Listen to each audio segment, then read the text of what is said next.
Oi, pessoal, bem-vindos a mais uma aula de programação de computadores e neste vídeo nós vamos falar sobre o laço for para percorrer os elementos de uma lista. Então nós vamos ver as duas formas que o Python nos permite de, utilizando o laço for, percorrer os elementos de uma lista.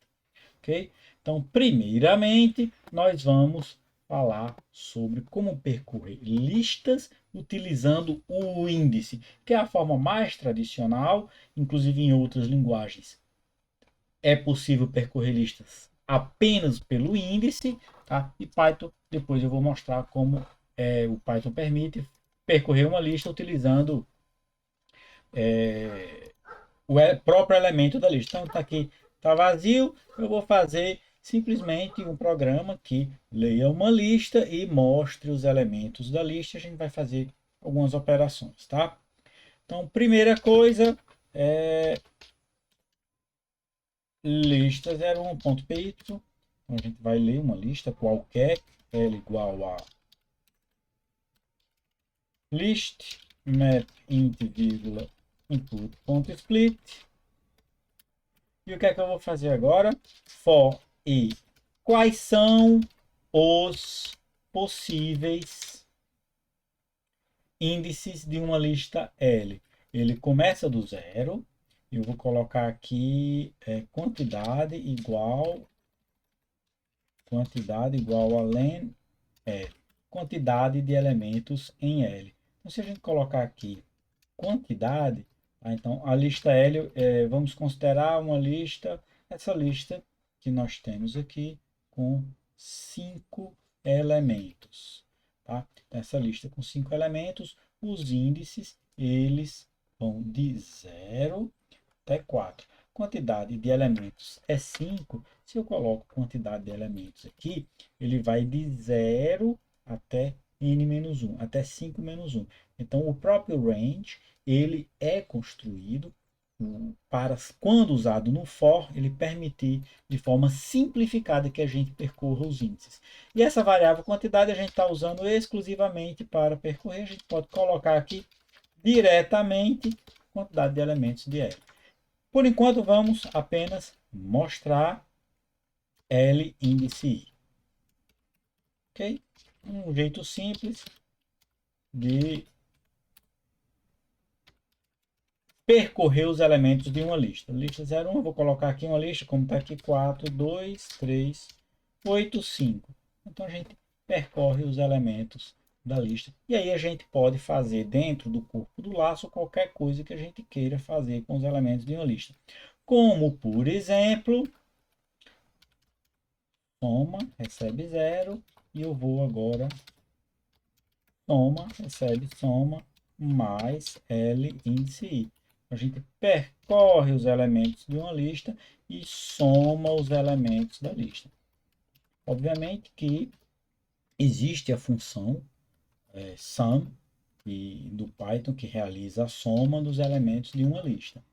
Então a gente vai, vou colocar aqui 2 prints só para a gente print sum L, a gente fazer uma comparação aqui. Tá? Obviamente os resultados serão iguais, é aconselhável nesse caso utilizar o sum do próprio Python, tá? Mas aqui a gente está aprendendo a percorrer os elementos da lista, porque a gente pode querer fazer operações diferentes que não sejam simplesmente a soma dos elementos. E aí a gente não pode, se não existir a operação em Python, a gente não vai conseguir fazer o que a gente quer. Ok?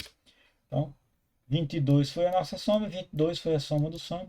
Tá? Nesse caso, usa-se o sum, mas aqui a gente já consegue percorrer os elementos de uma lista e realizar operações com todos os elementos de uma lista.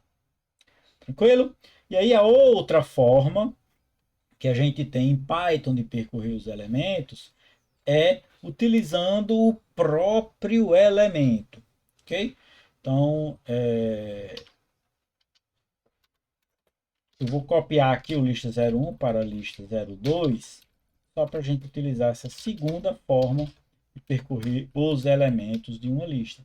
Nesse caso, para todos os elementos I em L, então a gente não tem mais o range O range ele produz os elementos para a gente, ele produz os valores inteiros de acordo com a faixa que a gente coloca. No caso do for utilizando a lista, ele vai trazer para a gente o próprio elemento. Então, nós temos aqui o próprio, eu vou colocar um print para facilitar a visualização, e a gente vai ver que o i ele vai receber a cada vez o próprio elemento. Então, esse trecho de código, tá, ele realiza a atribuição aí dos elementos armazenados na lista L. Okay? Python 3, lista 02.py, eu vou colocar aqui 42385, e aí ele está mostrando aqui o valor, ele mostra o 4, e obviamente que ele está acumulando o valor aqui na soma. Então 4 mais 2, mais 3, mais 8, mais 5 é 22. Funciona. Tá? Nesse caso, é uma coisa específica de Python, você trabalhar com o próprio elemento. As linguagens mais modernas todas possuem essa versão do for, a gente chama de for each, que é para cada elemento da lista. Eu vou realizar alguma coisa. A gente perde, nesse caso, o acesso ao índice. Tá? Então, se a gente precisar do índice para realizar uma operação, a forma tradicional é melhor. Se não, o for each ele é muito bom e é usado de forma moderna para trabalhar com cada elemento de uma lista de elementos. Ok? Então, essas são as duas formas de se trabalhar com listas. Eu aconselho que vocês trabalhem com as duas e com a prática vocês percebam quando é mais adequado utilizar o índice, quando é mais adequado utilizar o próprio elemento. Via de regra, o próprio elemento é o que deveria ser usado. Mas há situações, há problemas em que a gente precisa manipular os índices, tá? Para poder trabalhar com os elementos de uma lista. Ok? Então, o exemplo que eu já fiz aqui, na verdade, foi somar os elementos de uma lista. Então, nós já somamos os elementos de uma lista. E a gente vai encerrar esse vídeo por aqui.